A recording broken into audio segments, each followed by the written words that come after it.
Good morning mga palalabs. Nagluto ko ng umagahan namin. Nagluto ko ng sinigang na karning baboy. Ayun, may bell pepper tayo, may sili green, tapos may repolyo. Yun, sinigang. Tapos ito na yung luto ko mga palalabs. Oh, sinigang. Hindi ko nakalimutan ko kasi kanina i-video. Yan ang sinigang natin na karning baboy. Ginisa ko siya sa ahos, tawag nito ahos, saka sibuyas, luya. Tapos nilagyan ko siya ng miso. Ayan o. Miso. Hintayin na natin itong mga palalabs na maglambot ang karni. Ayan. Sinigang na karning baboy. Ang ulam namin ngayong umaga. Pero usually mga palalabs, pang tanghalian, pang tanghalian na itong ulam namin kasi kami lang naman tatlo. Yan. Tapos nito magluto ako ng itlog mamaya. Ginisang itlog. Egg omelette ba? Egg omelette. Yan. Yan. Hindi pa masyadong lambot ang karne. Palambutin na natin mga palalabs para sarap ang luto. Tayo natin siyang lumambot. Mainit siya. Mainit. Ang init. Diba? Palambutin natin siya ng 1 hour. Pagkatapos, hintayin natin maluto. Diba?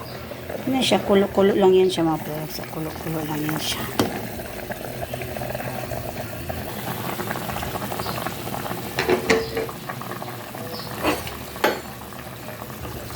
I-check natin mga palalabs kung ano luto na ba. Hindi pa masyadong malambot ang karne. Palambutin natin yung karne. Yung as in lambot talaga. Ilang oras kaya ito maglambot ang karne.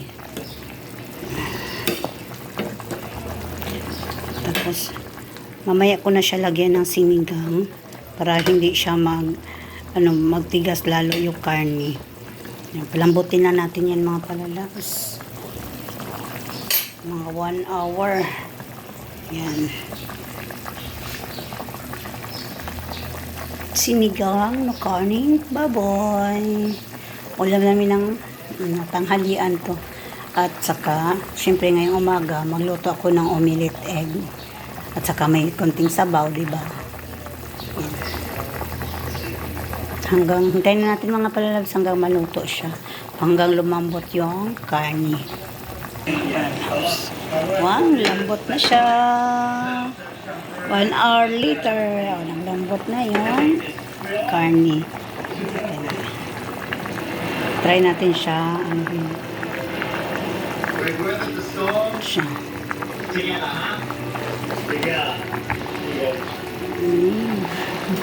Ito.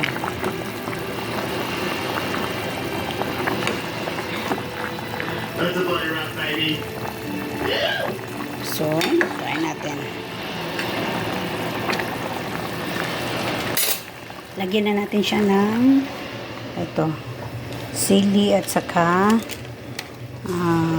bell pepper. Lagyan natin. Lagyan natin siya para magbango yung luto natin mga palalabs. Para mabango yung luto. Lagyan ko siya bell pepper at saka yung sili na green. Ayan. Isang sili na green. At saka bell pepper. Tapos, takpan natin saglit. Takpan natin saglit ang luto natin para lalo siyang lumambot. Ngayon mga palalabs, time na lagyan natin siya ng sinigang. Sinigang sa gabi yung gamit ko mga palalabs. May asin na yan.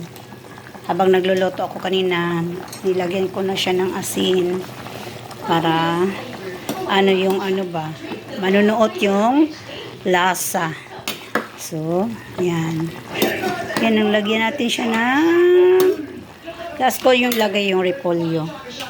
So, pakuluan na natin mga palalabs. Takpan natin ulit. Check na natin mga palalabs kung okay na ba siya. Sarap. Tapos, check natin kung okay na. Okay ka ba dyan? Sinigang. I-check natin yung lasa, ha. Kulang lang ng konting asin. Pero, okay na yan. Ilagay na natin yung repolyo. Yun repolyo.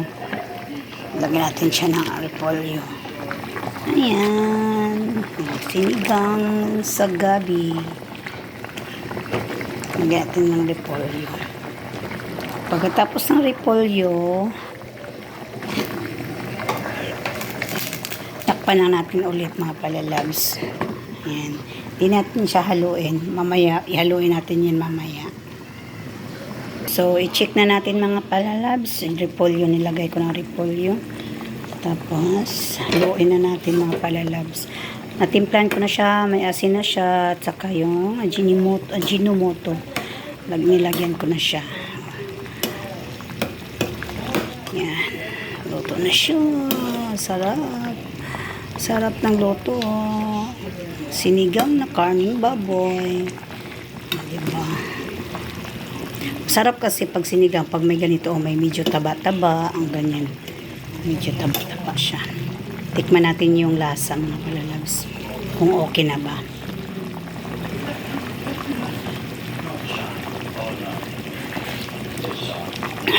Sarap. Okay na mga palalabs. Let's eat na tayo mga palalabs. Yes. Please like, subscribe my YouTube channel mga palalabs. Annalisa TV Mix Vlog. Babush. Enjoy for watching. Thank you so much. Sarap. Yan. Pakita ko muna sa inyo yung nakulo-kulo. Sarap. Babush. Thank you.